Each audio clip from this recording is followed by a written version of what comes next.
Lillian squirmed as she left her clothes on. The first night with her brother husband terrified her. "You will do as I say, and without resistance," he said sternly. Lillian had no choice but to submit and obey all the strange orders of her husband. Lillian Florence Maud Chetwynd was born in 1876th year in England and came from a noble family. Brought up in the spirit of high society, possessing rare beauty and refined manners, she from a young age captivated the hearts of men, attracting the attention of all around. When Lillian turned 20, she met an aristocrat. His feelings for her were sincere and mutual, but alas, their love was threatened. Her father, George Chetwynd, flatly rejected the infatuation. He had long ago conceived a favorable alliance for his daughter and had already made an agreement with relatives, according to which Lillian was to marry only to the chosen one for her. By his, he meant Lillian's cousin, Henry Paget. At that time, such marriages between cousins were considered quite acceptable and even popular, so that could not cause perplexity. Lillian, docile and reserved, for the first time resisted her father. "No, I don't love Henry. He's not himself. I'm afraid to be alone with him even for 1 minute. You know his temper," Lillian sobbed at her father's feet, begging him not to let her marry Henry. Her dreams of marrying the man she loved were shattered. Her father used his connections to make Lillian's lover leave the country and forget her forever. A very strange husband. Lillian suffered the separation from her lover like a shadow sheltered in the cold darkness of her room. She isolated herself from the world, avoiding communication with her father and locking herself away in her own memories. Each day seemed endless to her, filled with the heavy silence of loss. One morning, her father came into her room, his voice stern and impassioned. "Lillian, Henry is coming to dinner tonight. Get yourself cleaned up and please, be nice to him," he said, leaving no room for objection. Lillian couldn't help but obey her father's wishes, and that same evening found herself in the arms of fate when she was engaged to Henry's cousin.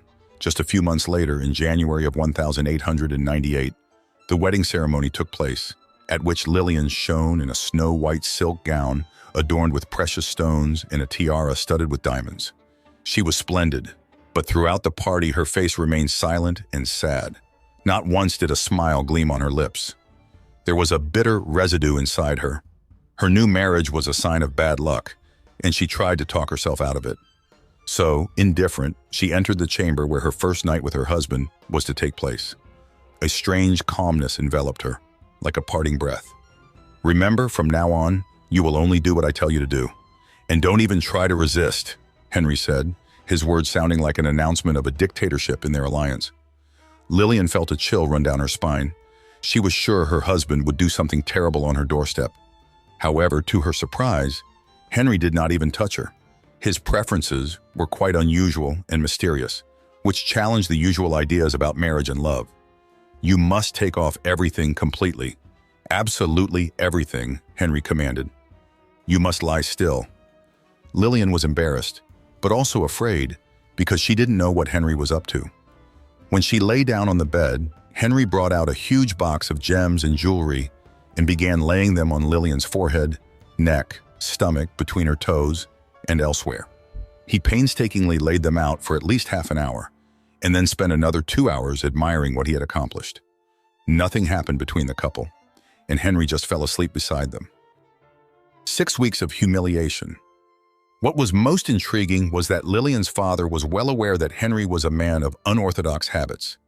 His behavior was always eccentric, and at times his antics were so shocking that society immediately began to whisper about the young man's possible mental disorders. Lillian could not ignore these rumors, and that was why her heart was reluctant to entertain the idea of marrying Henry. His reputation as an egregious man was known far beyond their circle.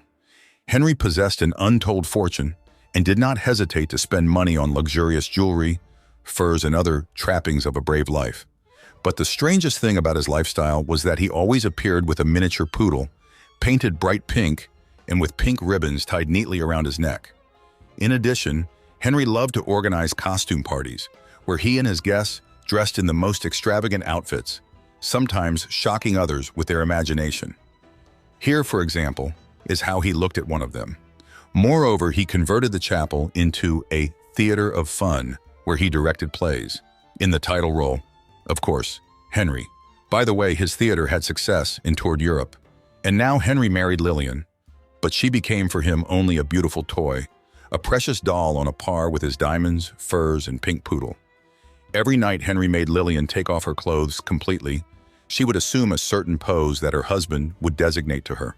He would adorn her with jewelry, and Lillian would have to lie or sit motionless, and Henry would just admire. By the way, Lillian had to sleep in the same way. No nightgown or even a blanket. Lillian felt humiliated and realized that she couldn't go on like this for long. Escape. Her patience lasted exactly 6 weeks. Lillian could not accept the lifestyle of her husband. All these extravagant outfits and strange costume parties were perceived by her as something inaccessible, alien to her true desires. She dreamed of simple female happiness, of family and children. But how could she talk about the future when Henry showed no emotion at the sight of her naked? There were rumors among her acquaintances that Henry had no interest in women at all and preferred the company of men. However, there was no hard evidence for this theory. As historian Viv Gardner observed, he was a classic narcissist. The only person he could love was himself. Unable to bear Henry's nocturnal oddities and quirks any longer, Lillian left him just after 6 weeks of living together. Of course, she filed for divorce, but in those days it was far from easy to get a divorce certificate. It was not until 2 years later that she gained her freedom status. After that, John Gilead appeared in her life, a decent man with whom she married and gave life to children. Lillian lived a long life and lived to the age of 85, surrounded by the happiness she had always dreamed of. In contrast to her, Henry's life turned out to be ominous and short. He left this world at the age of 29, and by then he was completely broke. His plight had gotten to the point where he was forced to sell even his pink poodle. The reason for Henry's passing so early in life was the long illness he had been suffering from.